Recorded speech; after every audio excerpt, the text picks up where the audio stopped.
Eu nasci morta, mas Deus se deu ao trabalho de soprar de novo. E minha mãe falece na mesa, mas ela infelizmente não resiste. O sonho da minha mãe era ter uma menina. E ela descobre que ela não pode mais ter filhos, né? Já foram 3 cesarianas e tal. Só que uma injeção errada dá pra minha mãe ainda mais fertilidade.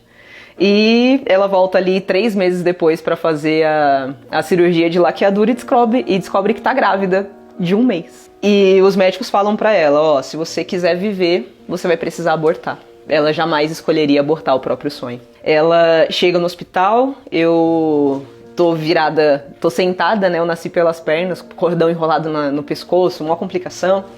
E minha mãe falece na mesa, precisa ser reanimada. E nisso, quando eu nasci morta. Sem nenhum sinal de vida aparente, mas Deus se deu ao trabalho de soprar de novo. E com isso, minha mãe volta depois, passa um tempinho, ela fica em estado grave, mas ela infelizmente não resiste. Parte no mesmo dia com 21 anos de idade. Então ela vai embora muito jovem, eu fico internada por 3 meses. E quando chega o dia da minha alta, meu pai vai pra casa. E aí ele encontra com a minha tia, que é a esposa do irmão dele. E ela olha pra ele e pergunta, cadê a menina, né? E ele fala, ela vai ficar no hospital. Porque ele não saberia lidar com o luto, eu nasci muito parecida com a minha mãe, né? Na cara dela. E aí meu pai, ele volta pro hospital, ele realmente me deixa pra adoção. E a minha tia se torna minha mãe Helena. O meu pai, ele me culpou pela morte da minha mãe. Se você não tivesse nascido, ela não teria morrido. Eu ouvia do meu irmão, você não me deu nada e nasceu tirando tudo que eu tinha. Aos 13 anos, o meu pai biológico faleceu, eu tive contato com ele, né? Ele era irmão do meu pai adotivo. E meu pai, ele tinha muito problema com o alcoolismo. Ele se entregou pro álcool. Então, quando minha mãe partiu, ele decidiu partir também. E ele foi aos poucos. Foi 1 semana depois do meu aniversário. E foi a primeira vez que ele me deu parabéns. Antes disso, ele não conseguia. Ele lembrava que minha mãe tinha morrido. Porque era muito difícil dividir a mesma data, né? Com 2 acontecimentos tão distantes, né? Um nascimento e uma morte. E com 13 anos, ele lembrou do meu aniversário pela primeira vez. E ele me deu parabéns. E aí ele falou assim, me pede qualquer coisa. E eu falei assim, eu só queria que você fosse meu pai.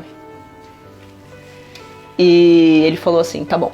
E eu jogava futsal, e aí naquela semana ele foi no meu treino, ele foi me buscar na escola. A gente tomou refrigerante de laranja sentado na calçada, a gente comeu bolo de cenoura, eu descobri que era o favorito dele e o meu também.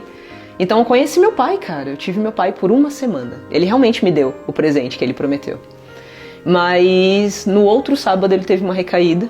Ele bebeu em um dia tudo que ele não tinha bebido em 1 semana. E ele me chamou num domingo de manhã. Na casa dele, era o mesmo quintal. E ele me chamou e ele pediu colo. E ele deitou no meu colo. E ele falou assim, eu acho que agora eu posso dizer. E eu perguntei o que? Ele falou, eu te amo.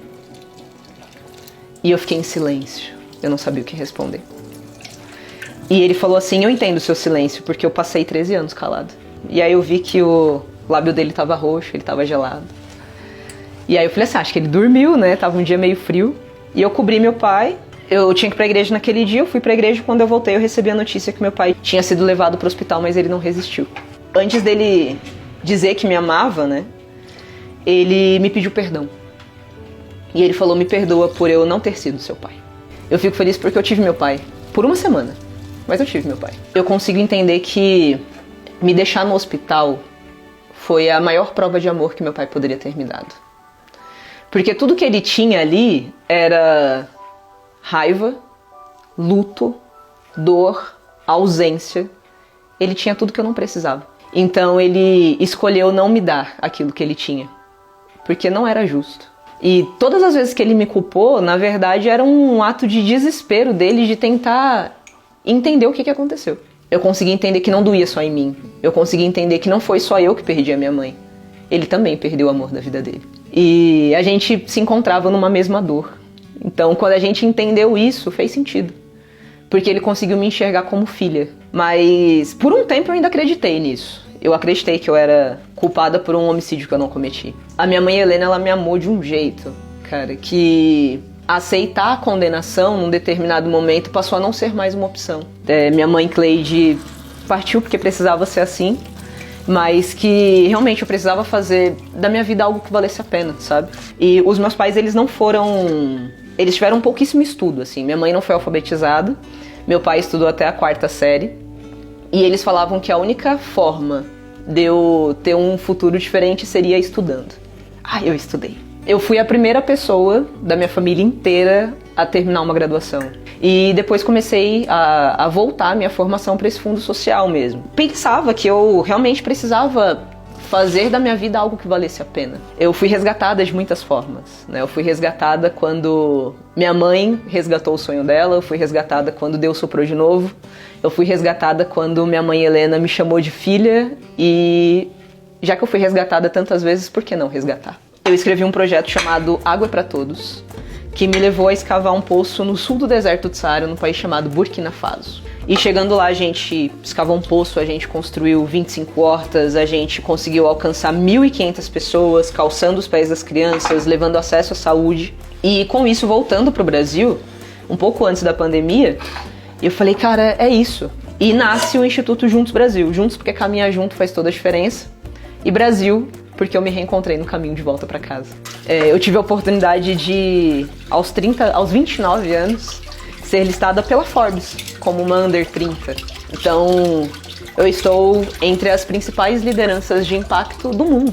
Vindo de onde eu vim, eu nunca comprei uma revista da Forbes, porque é um conteúdo caro, não é um conteúdo tão acessível assim, e fala de assuntos que, às vezes, dentro da periferia, dentro das comunidades, a gente não domina. Ter essa possibilidade de estampar uma revista Forbes é trazer para os meus a certeza de que, a nossa história chegou aqui.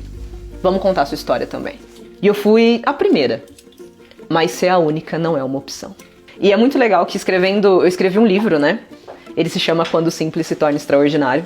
E eu procurei pela família da minha mãe, 29 anos depois. E eles me contaram que a comida favorita dela era pudim. Eles me contaram que ela adorava ouvir Beth Carvalho, não resistia a um Raça Negra. E todos os dias, quando ela ia pro trabalho, ela voltava pegando doações de alimentos e roupas, e ela distribuía para as famílias que moravam ali no entorno, sabe? Até ela chegar em casa. E ela conversava com um primo dela e ela falava assim, cara, eu tenho 2 grandes sonhos na vida. Um deles é ter uma menina.